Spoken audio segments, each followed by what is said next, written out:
All right, if you caught last night's news that controversial rapper Ye, formerly known as Kanye West, purchased Parler, you might have asked yourself the same question as a lot of people. What the heck is Parler? Well, according to the official website Parler, it's an American alternative social networking service associated with conservatives. The platform was launched in 2018 as an alternative to Twitter. In a statement on his acquisition, Ye said, quote, "In a world where conservative opinions are considered to be controversial, we have to make sure we have the right to freely express ourselves," end quote. But what exactly is the controversial rapper hoping to accomplish with this out-of-nowhere purchase? Well, luckily, Dave Rubin knows a thing or two about creating and launching a successful conservative social media platform, and he joins us now to share his experience. Dave, good to see you. So Ye has been all over the news in the last few weeks with this White Lives Matter T-shirt, some very controversial anti-Semitic comments. Just hours ago, he was sued for $250 million by the family of George Floyd for his claims that Floyd died of a fentanyl overdose. I'm trying to figure out what the play is here, because he's not a tech person. It's not like Elon Musk taking over Twitter. Like, is this just literally a, hey, I'm rich and so I want my own platform? Well, it's a little bizarre because it's so all over the place, right? On one hand, he's sending out these crazy, over-the-top anti-Semitic tweets that are clearly a violation of Twitter's terms of service. Now, we can have all sorts of discussions about free speech and the First Amendment, which, of course, is the government coming for your speech, and how these platforms are completely inconsistent when it comes to policing speech and all of those things which are legitimate. But this move on Parler, you know, it's a little unclear if anyone's left on Parler. It doesn't seem like anyone's really using it, but he did snag it, and we'll see what he does. What I think is more interesting than purchasing Parler specifically with him, and again, there's obviously a lot of stuff going on here between mental health and he's been infected with some really, really bad ideas and a bunch of other stuff. But what's more interesting is, you know, he seems to be angling himself again in the Trump camp. And if you're in the Trump camp, well, Trump has Truth Social. Truth Social is Trump's Twitter. So why did he not go there as opposed to buying something that, as far as people can tell, doesn't really have much value right now? So in a weird way, this seems like a move on Trump. I haven't heard anyone else say that, but that's how it comes across to me. Well, I want to go there, but the first thing I want to say is this.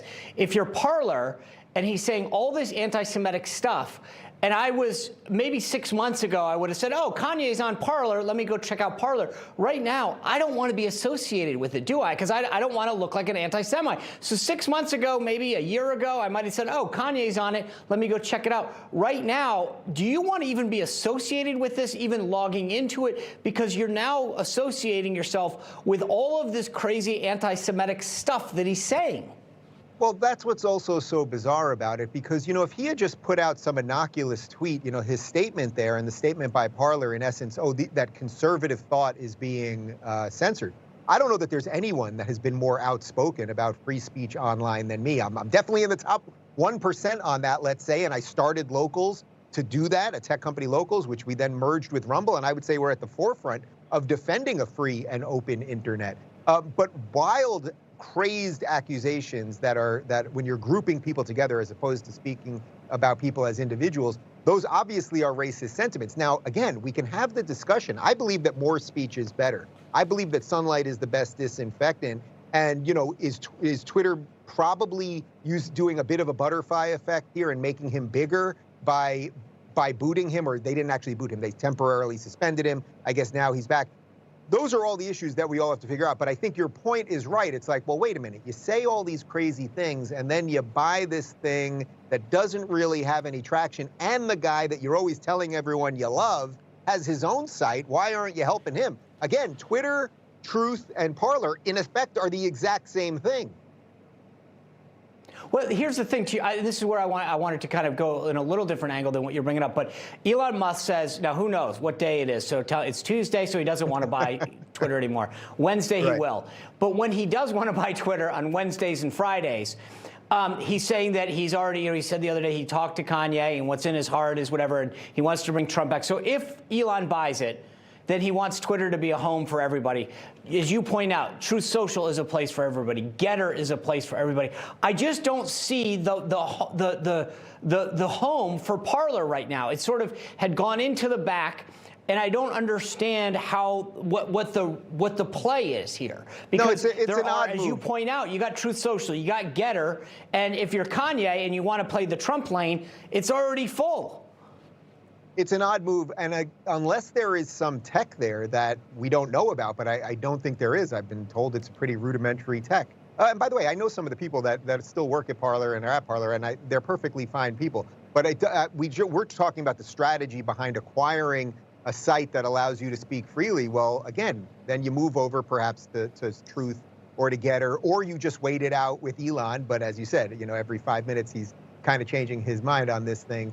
So it's a weird move, and this is where we all have to discuss what a mature internet will look like. Are we going to run around and try to ban everybody? Are we going to be able to have honest assessments when people truly are racist and are ginning up hate against people? When Kanye said this DEFCON 3 on Jewish people, like, that's pretty close to a direct threat. I'm not saying that it is, but it's pretty close to a direct threat, as opposed to just sort of like a silly joke. You might make a silly offhand joke that someone deemed racist or something like that. That's why this is all so complex. I think the fact that we're talking about it, that there are some alternatives, these are all good things at the moment. Let me ask you this. In 20 seconds, you have an opportunity, and hypothetically, Kanye says, hey, I'll come on Rumble or I'll come on Dave Rubin at your show and do 20 minutes with you. You take him up on that offer? Well, I'd certainly have him on my show, and he's welcome to say whatever he wants, and I would treat him the same way I treat every other guest. And Rumble is an open platform. You can be a lefty on there, you can be a righty on there, and the rest of it. So, he has to make some decisions for himself. I think more importantly, though, he has to really think about what he's been saying. I think he's been led down a really weird path, and hopefully he gets some help and can square this stuff up. All right. Dave Rubin, founder of Locals, now into Rumble. Always good to see you. Thank you. Sean.